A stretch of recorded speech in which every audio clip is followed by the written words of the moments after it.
기억하겠습니다. 할렐루야. 제가 목소리가 좀 화통을 삶아 먹었기 때문에 뒤에까지 잘 들리실 겁니다. 감기들 장정희 고사님 좀 많이 나셨어요? 저는 감기가 아닙니다. 알러지 그 동창생입니다. 저도 아주 심해요. 다 건강하시길 바랍니다. 오늘 말씀은 시편 95편입니다. 이게 제가 보니까 어제 한국 그 페이스북을 확인하니까 많은 분들이 이 본문을 설교를 하셨더라고요. 본문이 많이 올라왔는데 이게 성서 일가에 의해서 독일 교회도 아마 이번 주에 이 본문일 것 다를 수도 있겠죠. 시편 95편을 같이 나누도록 되어 있는데 시편 95편을 한마디로 이야기하라 그러면 이 시편은 예배 때 가장 많이 사용되는 시편 중에 하나입니다. 예배 때 가장 많이 사용되는 시편 중에 하나입니다.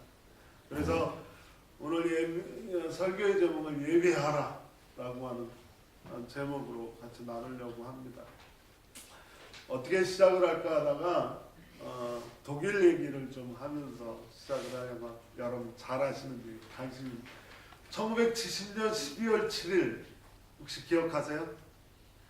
독일에 그때 사셨죠? 1970년 12월 7일 저는 한국에. 한국에 계셨어요? 이런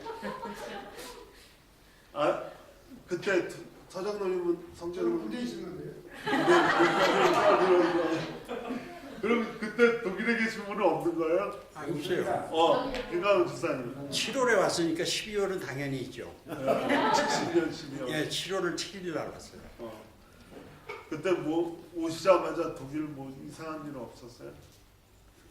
경제가 좋았죠 그 당시에. 독일 그때 말 총리가 사건 누굽니까? 있었지. 민션 사건. 그때 총리가 누구죠? 빌리 브란트 전에 빌리 그란트예요. 스파이 사건. 1970년 12월 7일 막 됐을 빌리 때 그란트 총리가 폴란드를 방문합니다. 2차 세계대전이 끝나고 처음 서독 총리, 현직 총리가 폴란드를 방문한다 그랬더니 폴란드 사람들이 반대했어요. 극렬하게 반대했죠. 그럼에도 불구하고 빌리 브란트 총리가 그 폴란드를 방문합니다. 1970년 12월 7일이니까 비가 오고 있었대요. 빌리 브란트 총리가 2차 세계대전 이후에 처음으로 폴란드를 방문해서 폴란드의 수도인 바르샤바에 갔는데 그것은 왜 유대인들이 갇혀있던 게토라고 하는 데가 있죠. 그 게토 기념비 앞에 이 빌리 브란트 총리가 섰습니다. 전 세계 이목이 한꺼번에 집중됐어요.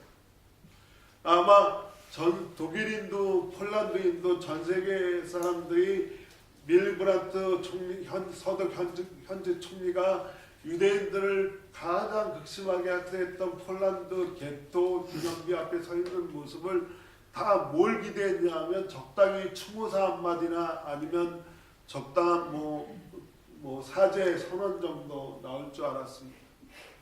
그런데 모든 사람들의 행동을 빗나가게 만든 사건이 하나 있어요. 빌리 브란트 총리가 그 기념탑 앞에 잠시 서 있다가 비가 많이 내리고 있었는데 콘크리트 바닥이 완전히 물로 가득 젖어 있는데 그 자리에 무릎을 꿇었어요. 이 빌리 브란트 서독 현직 총리가 그 게토 앞에서 무릎을 꿇은 그 모습이 전 세계로 즉시로 전송되기 시작을 했습니다. 전 세계 언론이 하는 얘기 중에 가장 한마디로 압축한 전 세계 언론이 그 일에 대해서 뭐라고 이야기했냐면 무릎을 꿇은 건 빌리 브란트 총리 한 사람이지만 일어선 건 전체 독일이다. 그러면서 더 우호적인 얘기로 표현을 하는데 원래 빌리 브란트 목사는 나치에 저항하던 사람이었고 그래서 그는 무릎을 꿇을 필요가 없는 사람이었는데 아직 정말 무릎을 꿇어야 될 사람들이 무릎을 꿇을 용기가 없어서 꿇지 못하는 그 사람들을 대신해서 빌리 브란트 총리가 무릎을 꿇었다. 그렇게 이야기합니다. 사실 제가 이 무릎을 꿇는 것도 용기가 필요하다라고 하는 말을 하고 싶어서 이 얘기를 꺼냈습니다. 네, 독일 역사를 많이 하는 건 아니고 사실 이 얘기는 우리 한국의 가수와 김장훈이라고 하는 가수 아세요? 네, 김장훈이라고 하는 가수가 얼마 전에 그 뉴욕의 타임스퀘어에 가면 큰 전광판이 있는데 그 전광판에다가 Do you remember? 라고 하는 제목과 함께 1번 너희 사죄해라. 빌리 브란트 총리가 이렇게 무릎을 꿇은 것처럼 너희도 지금 무릎 꿇지 않으면 너희 안 된다라고 하는 그런 의미에서 그 큰 전광판을 통째로 사갖고 Do you remember? 빌리 브란트 총리를 기억하라라고 야베 총리에게 촉구한 내용입니다. 저는 한마디로 역사에 있어서도 무릎을 꿇는다라고 하는 일은 용기가 필요한 일이다라고 생각을 합니다. 더불어서 한마디 하고 지나가자라고 하면 해외에서 얼마 안 있다가 누구하고 만나는데 정상회담을 한다는데 영 마음이 찜찜합니다. 미국에 밀려서 아직도 사죄할 마음이 전혀 없는 아베하고 만난다는 건 이건 말이 안 됩니다. 일단 기도 많이 하셔야 될 점이 있습니다. 중요한 건 역사 앞에 무릎을 꿇는 사람들은 용기가 있는 사람이다라고 하는 겁니다. 근데 역사 앞에만 무릎을 꿇는데 용기가 필요한 게 아니라 신앙도 무릎을 꿇을 용기가 필요합니다. 역사 앞에 무릎을 꿇는 것도 용기가 필요한 일이지만 신앙도 무릎을 꿇는 것 굉장히 용기가 필요한 일입니다. 오늘 보면 본문은 11절로 되어 있는데 본문의 중심은 6절이에요. 11절 1, 2, 3, 4, 5 6절을 중심으로 해서 1, 2, 3, 4, 5가 있고 그리고 7, 8, 9, 11이 있습니다. 6절이 중심인데 6절 말씀 한번 보세요. 6절에 이렇게 되어 있습니다. 오늘아 우리가 엎드려 경배하자. 우리를 지으신 주님 앞에 어떻게 하자고요? 무릎을 꿇자. 오늘 6절 말씀이 오늘 이 시편 95편 예배에 가장 많이 사용되는 시편 95편의 중심이라고 하면 예배에 가장 많이 사용하는 이 시편에서 우리가 발견할 수 있는 건 무릎을 꿇자입니다. 한마디로 이야기하면 예배는 무릎을 꿇는 거예요. 대신 예배는 역사 앞에 무릎을 꿇는 게 아니고 사람 앞에 무릎을 꿇는 게 아니라 누구에게 무릎을 꿇어요? 하나님. 그래서 1절에서 5절까지 그 하나님을 표현합니다. 거꾸로 살펴보면 5절에 뭐라고 되어 있습니까? 그 하나님은 바다로부터 마른 땅까지 모든 것을 지으신 하나님입니다. 그리고 4절에 뭐라고 되어 있습니까? 4절에 땅 밑 깊은 곳부터 시작해서 산 꼭대기까지 모든 걸 지으신 게 하나님이다 라고 이야기합니다. 1절에 뭐라고 되어 있습니까? 그분은 하나님은 구원의 반석이시다 라고 말씀합니다. 그러니까 오늘 시편 95편은 무릎을 꿇을 용기가 없는 사람들에게 하나님 앞에 무릎을 꿇는 것이 참된 예배이다 라고 이야기하면서 그 하나님이 어떤 분이시냐면 모든 걸 지으시고 모든 것을 주인이신 하나님 앞에 무릎을 꿇어야 된다라고 합니다. 여러분 예배는 하나님 앞에 무릎을 꿇는 겁니다. 근데 왜 이게 쉽게 안 될까요? 여러분 예배는 하나님 앞에 무릎을 꿇는 거예요. 근데 이게 쉽게 안 돼요. 왜냐? 하나님이 어떤 분이신지 잘 이해가 안 되니까. 그러나 분명히 오늘 시편은 이야기하길 우리의 예배라고 하는 것은 다른 것이 아니라 하나님 앞에 우리의 무릎을 꿇는 겁니다. 마음의 무릎을 꿇고 육신의 무릎을 꿇고 영혼의 무릎을 하나님 앞에 꿇는 것이 바로 예배입니다. 하나님 앞에 무릎을 꿇는 그런 용기가 있는 여러분이 되시길 주님의 이름으로 축원합니다. 아무나 하나님 앞에 무릎 못 꿇어요. 우리가 함부로 누구 앞에 무릎을 꿇습니까? 여러분, 사람이나 세상 앞에 무릎을 꿇지 마십시오. 그건 정말 비굴한 겁니다. 그건 인간으로서 해야 될 일이 아닙니다. 왜 우리가 남 앞에 무릎을 꿇습니까? 절대 세상이나 역사나 세상이나 사람들 앞에서는 무릎을 꿇지 마십시오. 하지만 저와 여러분은 하나님 앞에는 정말 언제든지 무릎을 꿇을 용기를 가지시길 주님의 이름으로 축원합니다. 성경 안에는 그런 사람들이 많아요. 예를 들면 여러분, 다윗 왕이라고 하는 사람 잘 아시잖아요. 다윗 왕이라고 하는 사람이 누구에게 무릎을 꿇을 사람입니까? 이 사람이 얼마나 대단한 사람인데요. 이 사람은 악기야로 악신을 쫓아내는 사람이에요. 거기다 이스라엘 역사에 있어서 팔레스틴이 세계를 정복할 수 있는 힘을 가진 게 바로 다윗의 시대라고 이야기합니다. 지금도 유대인들은 다윗의 시대를 다시 기다리고 있을 정도로 막강한 힘과 권력을 가졌던 시대가 다윗의 시대입니다. 그런데 그 다윗의 시대를 만들었던 다윗 왕이 누구에게 무릎을 꿇을 사람입니까? 근데 이 사람이 그것도 시골 촌뜨기 중에 하나인 나단이라고 하는 시골 선지자에게 무릎을 꿇어요. 왜요? 왜요? 그가 하나님 말씀 가지고 왔기 때문에 그래요.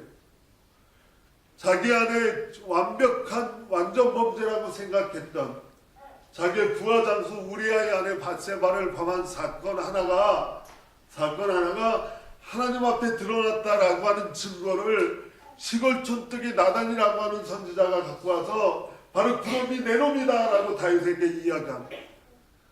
다윗 왕에게, 이 거대한 권력을 가진 다윗 왕에게 시골뜨기 하나가 찾아와서 바로 그놈이 내 놈이라고 지적질하고 있는데 그 앞에 무릎을 꿇을 용기를 가진 사람이 어디 있습니까? 그것도 다윗 왕 같은 사람. 그러나 우리가 다 잘 알고 있는 대로 다윗 왕은 바로 그 나단 선지자 앞에 무릎을 꿇습니다. 용기 있는 행동이에요. 왜냐하면 다윗은 분명히 나단에게서 하나님의 음성을 들었기 때문에 그렇습니다. 여러분에게 하나님의 음성이 들려오면 그 앞에 무릎을 꿇는데 용기를 가지십시오. 머뭇머뭇하지 마세요. 하나님 말씀이 들려오는데 왜 내 자존심 세우고 하나님 말씀 듣는데 왜 내 모양새 따지고 그럽니까? 하나님 앞에는 언제든지 무릎을 꿇을 용기를 갖는 저와 여러분이 되시길 주님의 이름으로 축원합니다. 다윗 같은 경우에 범죄한 게 있다라고 얘기하면 솔로몬 왕 같은 경우엔 다윗이 하나님의 성전을 지을 수 있는 모든 걸 다 준비해 놓지만 아버지 다윗 왕이 완성하지 못한 성전을 아들인 솔로몬 왕이 성전을 완성했어요. 지금 우리 그 성전이 어떻게 생겼는지 모릅니다. 하지만 전해주는 이야기로서는 솔로몬이 지어놓은 하나님의 성전, 예루살렘 성전은 정말 어마어마했던 성전 아닙니까? 아버지가 쌓아놨던 엄청난 부와 아버지가 쌓아놨던 어떤 권력으로 이루어놓은 그 하나님의 성전을 솔로몬이 완성했어요. 아들인 솔로몬이. 그래서 그 예루살렘 성전이 완성되는 날 성막에 있던 하나님의 언약궤를 성소에 옮겨놓고 야 이제 다 지었다라고 솔로몬 왕이 그렇게 얘기할 때 요즘 서울에서도 어떤 누구라고 얘기 못하지만 8천 어딘가 뭔가 지어놓고 이렇게 어깨에 힘 좀 어떤 분 계시더라고요. 그분 같지 않게 솔로몬 왕은 여러분 열왕기상서 8장 54절에서 55절에 보니까 바로 그 기절을 이렇게 쓰고 있어요. 솔로몬이 무릎을 꿇고서 그 어마어마한 예루살렘 성전을 지어놓고 솔로몬 왕이 하는 일이 바로 그 성전 앞에서 무릎을 꿇고서 하늘을 바라보며 두 손을 펴고 하나님께 간절히 기도하는데 뭐라고 기도하냐면 하나님 이 회족을 축복해 주십시오라고 기도합니다. 정말 용기 있는 행동 아닙니까? 그 왕이 그것도 어마어마한 일을 해낸 왕이 회중들 앞에서 국민들 앞에서 그 일을 매듭지으면서 하는 일이 하나님 앞에 무릎을 꿇는 겁니다. 이런 용기가 저와 여러분에게 넘쳐나시길 주님의 이름으로 간절히 축원을 드립니다. 진정으로 하나님께 무릎을 꿇는 용기가 바로 예배입니다. 한국에 얼마 전에 무릎을 꿇는 무릎과 관계된 것이 유행처럼 번진 적이 있어요. 혹시 낙타 무릎이라고 하는 얘기 들어보셨어요? 낙타 무릎? 전혀 못 들어보셨어요? 영신자매는 아는 것 같아요. 그럼 말을 바꿔서 낙타 보셨어요? 다 보셨죠? 낙타가 무릎 꿇고 있는 거 보셨어요? 예. 보신 적 있어요? 얼른. 네, 저도 참 좋은 기회 주셔서 시내단에 가서 낙타 타고 모세가 올랐다 시내단에 올라갔다 내려오면서 정말 낙타가 무릎 꿇은 모습을 봤어요. 근데 그 긴 다리를 그야말로 꺾어 접듯이 접어서 무릎을 꿇고 있더라고요. 그러면서 그런 생각했어요. 낙타가 해가 질 역에 그 낙타가 자기의 긴 다리를 꺾어 접듯이 접어서 사막에 무릎을 꿇으면 낙타의 주인은 뭐하죠? 낙타의 주인은 온종일 동안 그 낙타에게 지어졌던 짐을 내려놓습니다. 바로 무릎을 꿇는 그런 의미가 있어요. 예배가 하나님 앞에 무릎 꿇을 용기를 갖는 것이다라고 하면 낙타가 해질녘에 사막에 자기 다리를 접고 무릎을 꿇으면 주인은 와서 하루 종일 낙타 등 위에 있던 짐을 내려놓습니다. 이 말씀이 생각나더라고요. 수고하고 무거운 짐 진다더라. 다 내게로 오라. 내가 너희를 쉽게 하리라. 우리가 예배 하나님 앞에 무릎 꿇을 용기를 가지고 하나님 앞에 무릎을 꿇는다라고 하는 것은 우리의 일상의 삶 속에 우리가 힘겹고 어렵고 무겁게 지고 있던 우리의 염려와 근심, 우리의 무거운 짐들을 하나님께 내려놓는 거예요. 무릎을 꿇고 그 주인이 오셔서 우리 등에 있는 그 무거운 짐들을 내려놓는 귀한 예배가 저와 여러분에게 있길 주님의 이름으로 간절히 기도합니다. 그리고 아침에 해가 뜨면 다시 낙타는 그 다리를 접고 사막에 무릎을 꿇습니다. 주인이 낙타에게 와서 저녁 동안 쉬는 동안 건강을 체크하고 나서 오늘 그 낙타가 질 만큼의 짐을 지어줍니다. 그래서 우리가 하나님 앞에 무릎을 꿇는 용기에 또 한 가지가 있다면 하나님이 우리에게 주시는 사명을 받는 일이에요. 그래서 오늘 본문 7절 말씀을 보면 이렇게 되어 있죠. 6절 다음 말씀이 그는 우리의 하나님이시고 우리는 그가 기르는 백성이며 그가 선수 이끄시는 양떼이다. 오늘 너희는 무엇하라고요? 그의 음성을 들어라. 하나님의 음성을 듣는 겁니다. 하나님의 음성을 듣는 이유는 그 음성이 내 안에 들어와서 공명되어서 누군가에게 들려져야 됩니다. 그래서 무릎을 꿇는 용기를 갖고 무릎을 꿇는 사람들에게 하나님이 우리의 염려와 근심을 하나님이 책임져 주시겠다고 우리의 짐을 내려주실 뿐만 아니라 우리가 하나님 앞에 무릎 꿇을 용기를 가지고 무릎 꿇는 예배를 드리면 하나님은 우리에게 그의 음성을 들려주시고 우리는 그의 음성을 듣고 뭘 받아요? 사명을 받습니다. 로키산맥 같이 높은 산맥은 늘 수목한계선이라는 게 있습니다. 뭔지 아시죠? 수목한계선.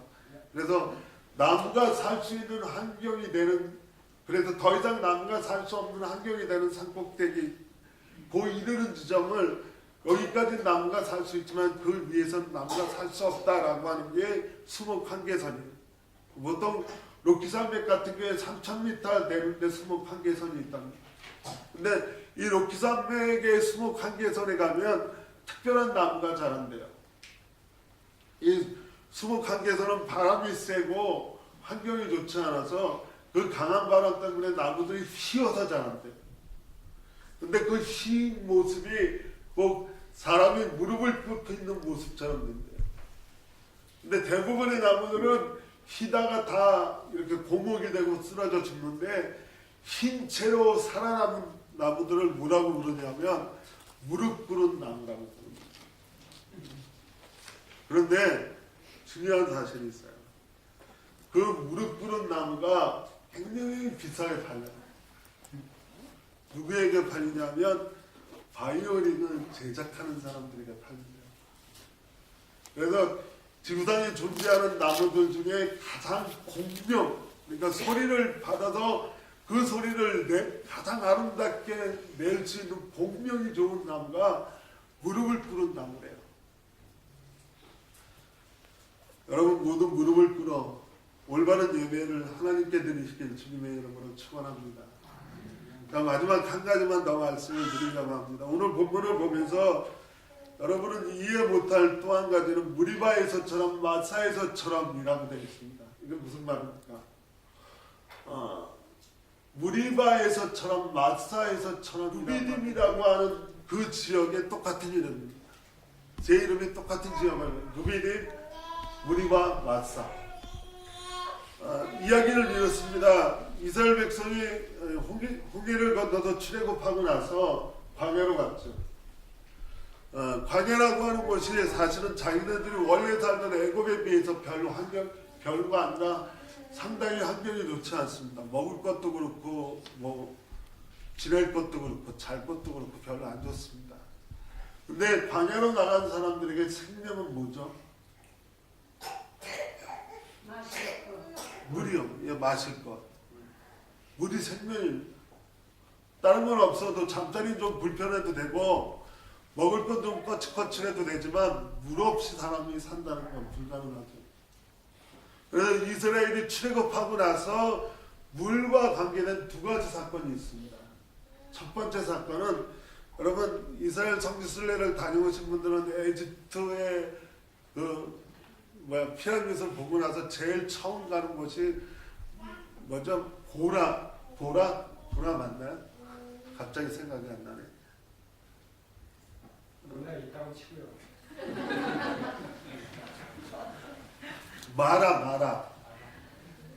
죄송합니다. 마라라고 하는 곳에 이르게 됩니다.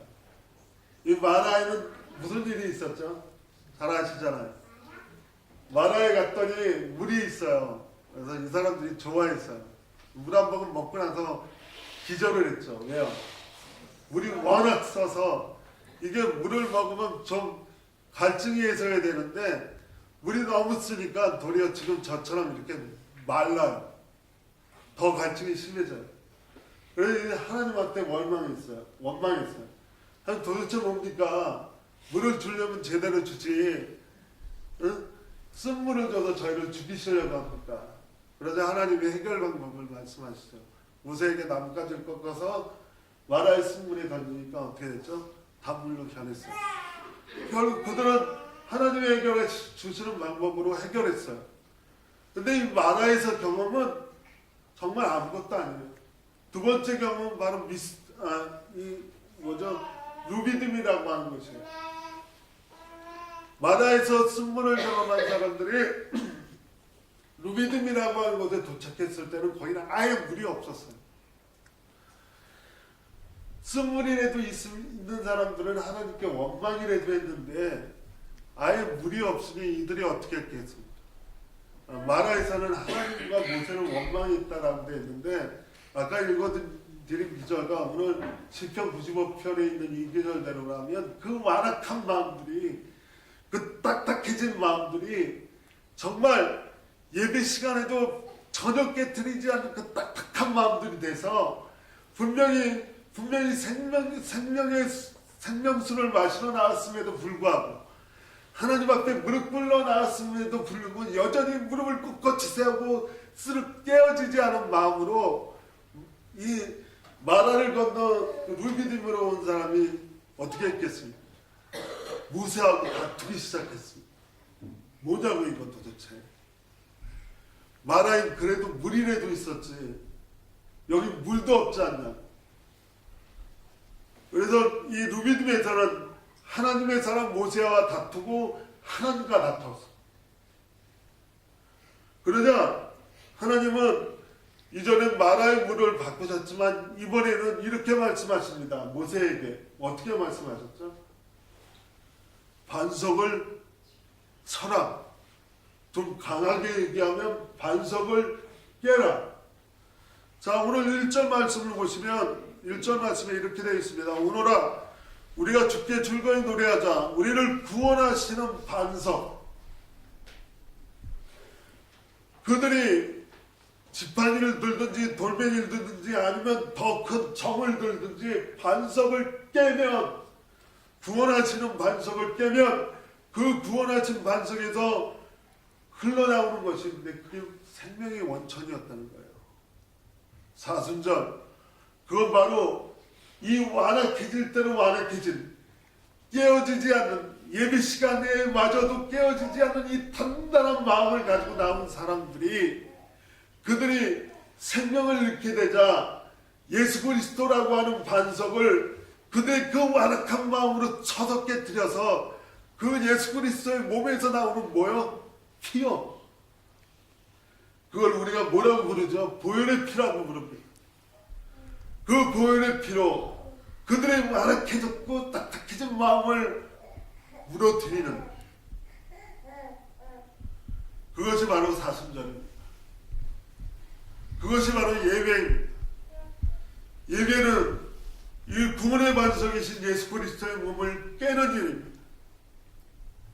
그래서 우리가 무릎을 꿇고 그 구원의 반석이신 예수 그리스도의 몸을 깨고 그 깨어진 몸에서 흘러넘치는 생명의 원천으로 우리가 생명을 얻는 것이 예배입니다. 그 피가 우리한테 넘쳐 흐르고 있는데 여전히 우리는 무릎 꿇을 용기도 갖고 있지 못합니다. 여전히 우리는 우리의 마음은 딱딱해질 대로 딱딱해져서 도저히 깨어지지 않는 그러한 모양을 가지고 있습니다. 예배는 바로 그 모습을 이야기하는 겁니다. 사랑하는 여러분, 우리는 오늘 무릎을 꿇을 용기가 필요하다라고 하는 하나님 말씀을 듣습니다.